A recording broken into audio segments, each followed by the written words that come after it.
For thousands of years, men could draw the night sky, but could not draw the shape of the land they lived in. Looking up with their naked eye and identifying stars and fantasizing with the moon and constellations was easy. It only required a cloudless night. Knowing the shape and limits of their land requires something more difficult. It required exploration, risk-taking, development of tools such as boats, and little by little, with their coastal trips and inland journeys, they started to define the world they inhabited. Technology evolved, and so did their knowledge of the planet. Babylonians, 2,500 years ago, were the first to draw the world map on a clay tablet. The Greeks set the standard, being Ptolemy the reference until the Middle Ages, when the Catalan Atlas depicting India and the Far East China took the relay. Scientists already knew the Earth was a globe and did pretty good estimates of its size. Long trips were north-south, south-north, and west-east, but never east-west. Sailing west was unbearable, the complete unknown. So it was until a challenger appeared, Christopher Columbus.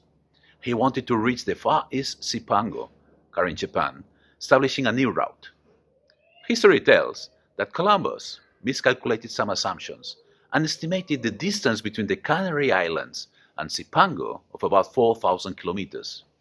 Well, today we know it's of 24,000 kilometers because there is a huge continent, America, in between.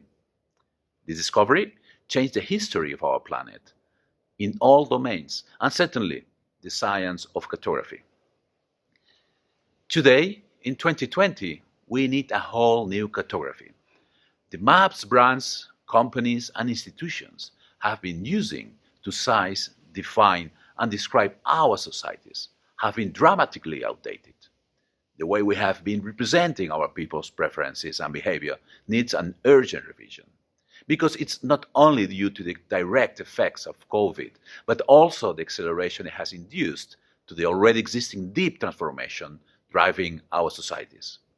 We, market research, data, and insights professionals, are responsible for helping our societies, brands, companies better navigate through this new unknown world. Brands have to go back to the coastal sailing, being very close to their customers, putting people at the heart of their strategy, and permanently adapting their maps. It's about constantly listening, observing, and interacting with people, no matter how we call it, be it market research, insights behavioral, data analytics, customer experience, user experience, social media listening, you name it. It's about being absolutely relevant to our stakeholders by providing the best understanding of people. Our economies, our societies are under pressure. So is our activity.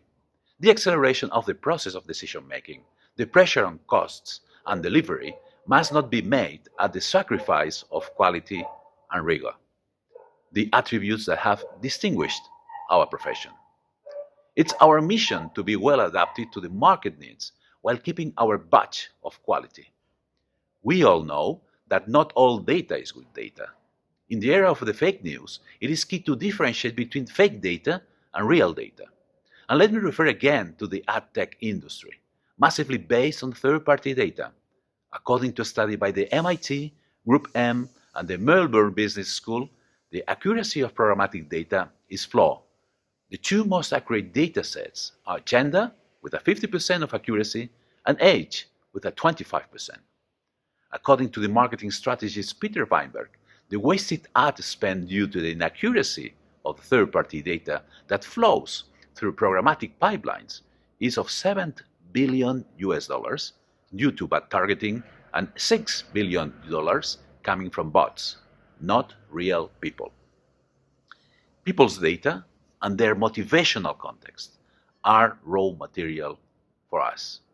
It's our raw material. It is the base of our value chain, the data points for our new maps. It is our main priority to ensure that our adaptation to the speed the market demands is made following all our standards of quality, rigor, and respect for people's privacy. Today, this opening speech should have been delivered in beautiful Toronto. It would have been in front of more than 1,200 people in the room, some other thousands live on ESOMAR TV, after a weekend plenty of meetings of the ESOMAR Council, the local representatives, associations, lunches, dinners, and many other networking events. Well, this is not the case this year.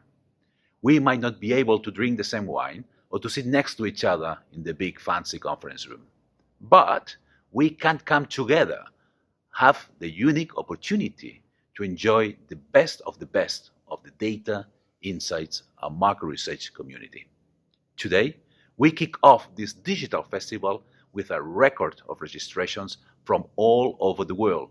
And for this, we all have to be thankful to the Insights Festival Congress Committee and all the ESOMAR staff for their flexibility, creativity, and agility to adapt and provide the whole community with an outstanding event.